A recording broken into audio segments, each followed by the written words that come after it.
আজকে বানাবো ঘরে থাকা উপকরণে খুবই সহজে স্যান্ডউইচ বানানোর রেসিপি। সব উপকরণ যদি রেডি থাকে তাহলে এই স্যান্ডউইচ বানাতে আপনার সময় লাগবে 10 থেকে 12 মিনিট। তাহলে চলুন শুরু করা যাক। Hello everyone, welcome back to my channel Ishana's kitchen. আমি প্রথমে ব্রেডটাকে ক্রিস্পি করার জন্য একদমই অল্প আছে তাওয়াতে বসিয়ে দিয়েছি।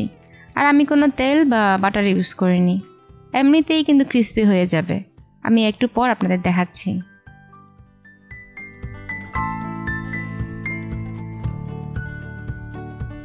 আর এখানে আমাকে হেল্প করছে আমার মেয়ে। ওর এই স্যান্ডউইচটা অনেক বেশি পছন্দের, আর বাচ্চারা এসব কাজ করতে অনেক মজা পায় আসলে। একটা সময় পর দেখবেন বাচ্চারা এসব টুকটাক কাজে বা রান্নাবান্নার কাজে ইন্টারেস্ট হারিয়ে ফেলে। তাই আমি এখন কিছু যদি ও শিখতে চায়, জানতে চায় বা করতে চায়, করতে দেই। এই ফাঁকে কাজটাও শেখা হয়ে গেল।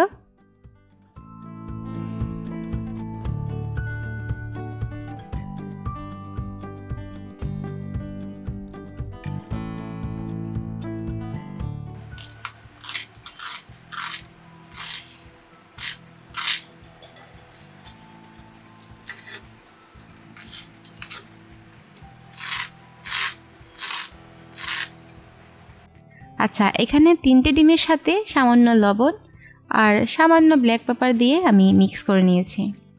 দেখুন, যদি ব্ল্যাক পেপার না থাকে তাহলে রান্না বাদ দেওয়া যাবে না, কিন্তু ব্ল্যাক পেপারের পরিবর্তে আপনি কাঁচামরিচও দিতে পারেন। এখানে আমি বাটার দিয়েছি 1.5 টেবিল চামচ।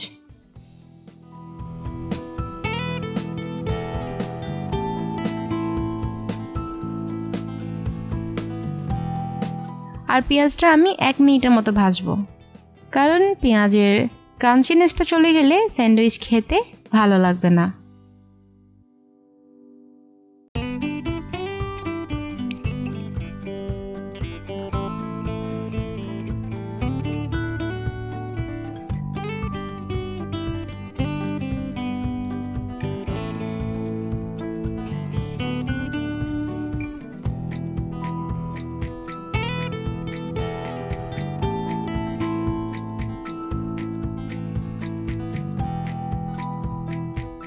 এখন ডিমটা দিয়েও 2 থেকে 3 মিনিটের মতো ভাজবো।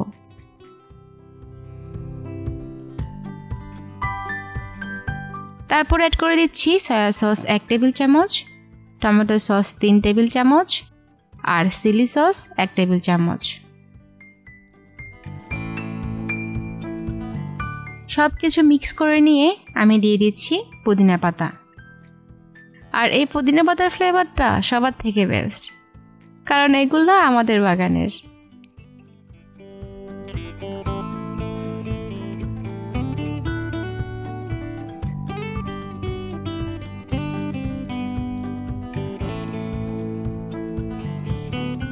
এখন সবার শেষে দিয়ে দিলাম নিজেদের পছন্দ মতো অনেকগুলা চিজ।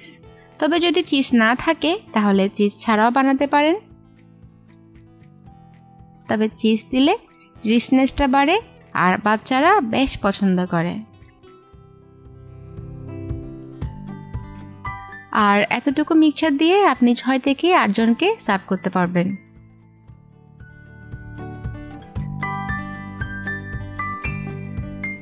মজাদার এই ক্রিস্পি স্যান্ডউইচ এতই মজার হয়, বাচ্চাদের টিফিন থেকে শুরু করে বিকালের নাস্তা সব কিছুতেই আপনি সার্ভ করতে পারবেন।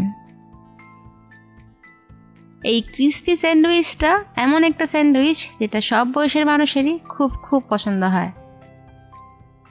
আপনারা অবশ্যই বানাবেন আর আমাকে কমেন্টসে জানাবেন কেমন হলো। আর যদি আপনারা ফ্রাইড চিকেন খেতে ভালোবাসেন তাহলে এই রেসিপিটা দেখতে পারেন। Thank you.